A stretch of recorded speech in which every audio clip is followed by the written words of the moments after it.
Kaya, ano na naman ako ng ano dito.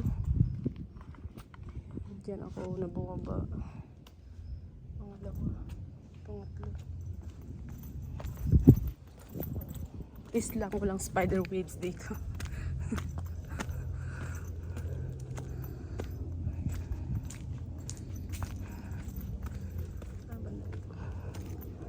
See. Wala lang. Char-char. Okay.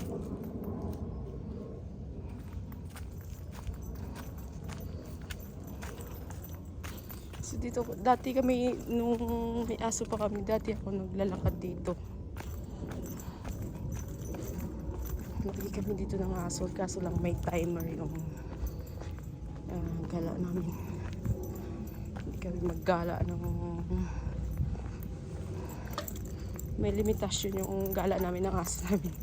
So namatay na siya, hindi na ako nakapag-hiking sobra. Hanggang isang oras lang yung aso namin. Ayun yung kabilaan sa kanina, yung kabila niya. Yung unang pinuntahan ko. Ikot-ikot dyan. Ito yung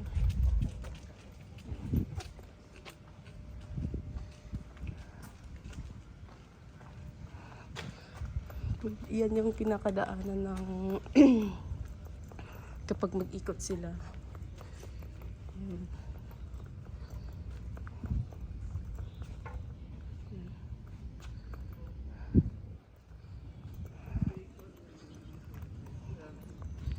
Dito kami dati ng aso ko.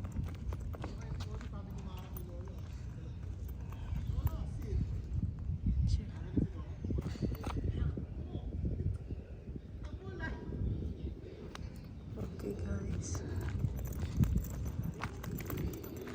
Ganda dito. Takbuan ng mga aso. May toilet dyan. Miss ko yung place na dati kami nagpagalaan ng aso.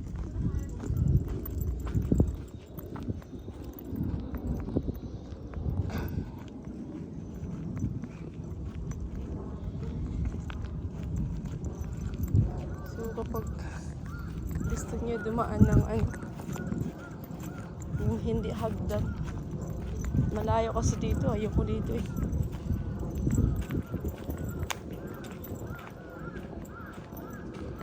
Ayan, pagbaba mo dito sa hagdan na to, wala nang hagdan yan, akyat na pababa na lang kayo. Lalakad. Kasi hindi pwede yung sasakyan. Mas gusto ko dito guys. Yung madali sa akin. Hagdan pababa, ginig-ginig ka.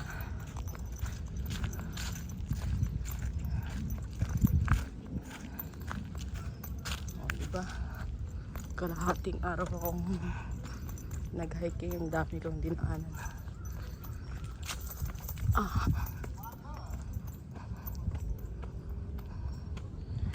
Ang daming mapupuntahan na maganda dito sa Hong Kong.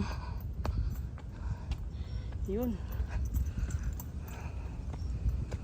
Ganda ng simoy ng hangin. Yes.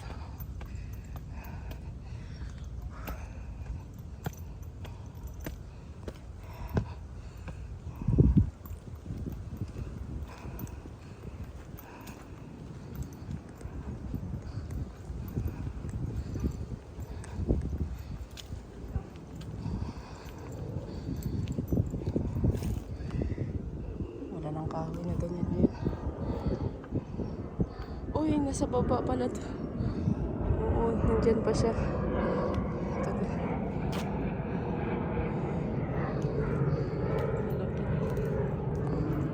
Okay guys. 10 minutes, inikot ko kayo.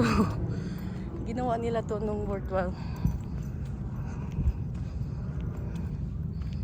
Yun.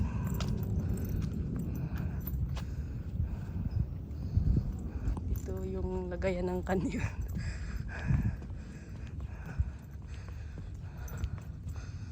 So naman ito naman mga dami nilang basura. Ayan.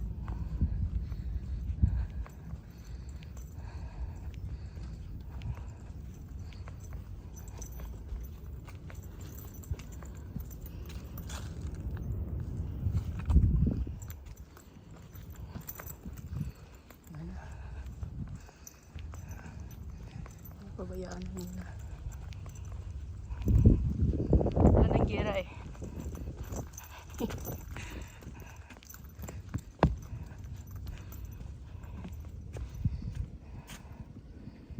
Patrick Campos.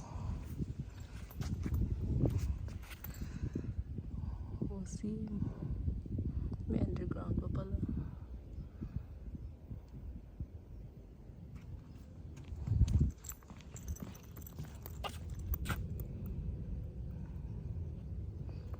Ayan siya, oh.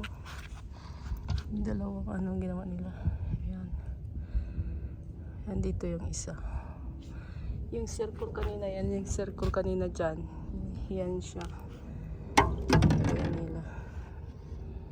Siya. Nandito yung isa.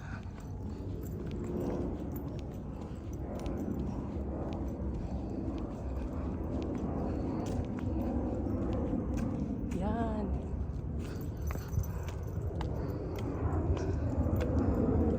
Dapat na ano nila. Tingnan mo. Gagaling nila. Guys. Paano talaga ako?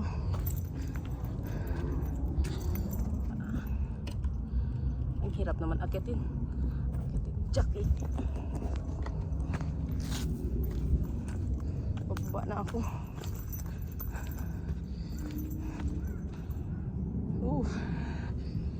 Sarap ng buhay mag-isa.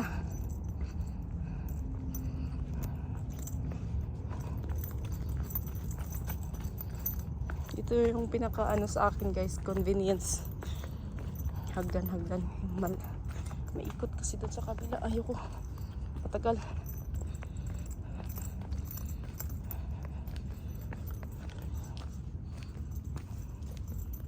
Ayan. Pesticide.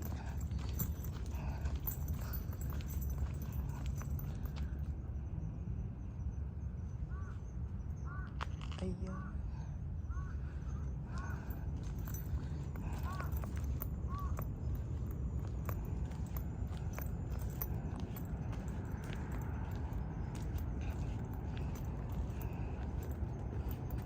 Baba na, hagdan. Baba, nagwiwi dyan. Ayan ang dami dito.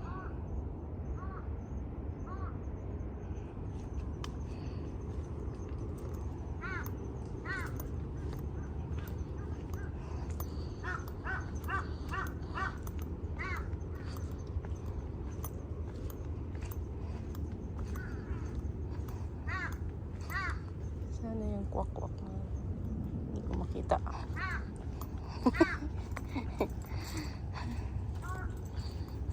Ayun. Kwak. Ang dami nila.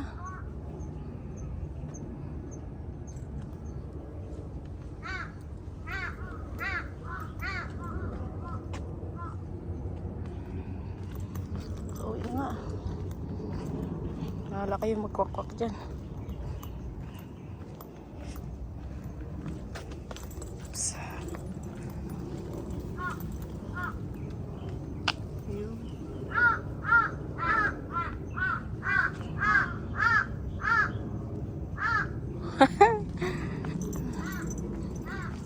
Ayan pin. Dami nila yung lagay natin.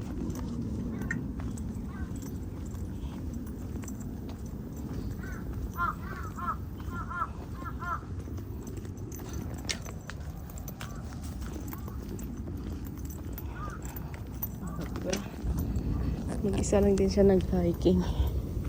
Bigyan ng sarili.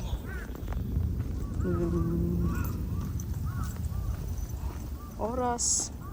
Kailangan natin yan kapag mayroon tayong depression, anxiety.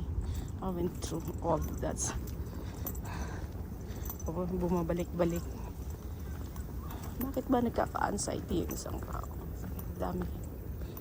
Daming pag-iisip. Siyempre, kapag pamilyado ka na, dami mo nang iniisip. Stress, relations, betrayal. Ganon. wala kang trabaho, nakaka-anxiety din. Wala makapakain sa anak, anxiety din. Oh.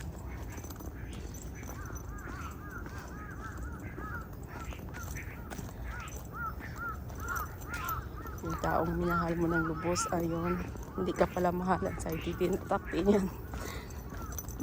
Kanya-kanya tayo mga pinagdadaanan sa buhay, guys. Dapat kailangan nyo din mag-relax minsan kapag tinatamaan ko. Dati hindi ako naniniwala sa mga anxiety na yan. Dumating pala sa akin na gano'n. Yan. Alam ko na, meron talaga. Akala ko dati wala lang, parang ano, yung pag nag-atake pala yung anxiety mo, yung parang sa gabi na hindi ka makatulog, manakip yung dibdib mo, yung parang akala mo katapusan mo na, hindi ka na mabubuhay. Ano, parang gano'n na yung pinag-iisip mo, parang hindi ka na makahinga, sobrang pawis na takot ka na. Pero pag hindi mo na manage talaga yun, doon ka life threatening din siya kapag hindi mo nilagaan yung sarili natin. Kaya dapat kailangan din natin mag-relax na tayo, dapat mag-explore, magbasa ng books, natures. Yan yung totoong magpapagaling sa atin, magpaparelax sa atin.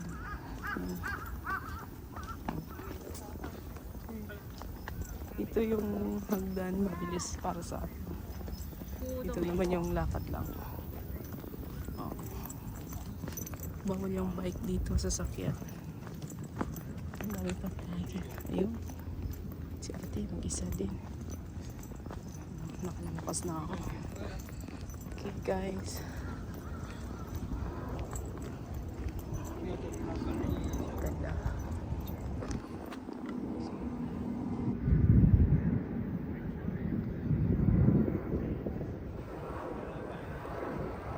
Thank you, guys. Thank you for watching. God bless us.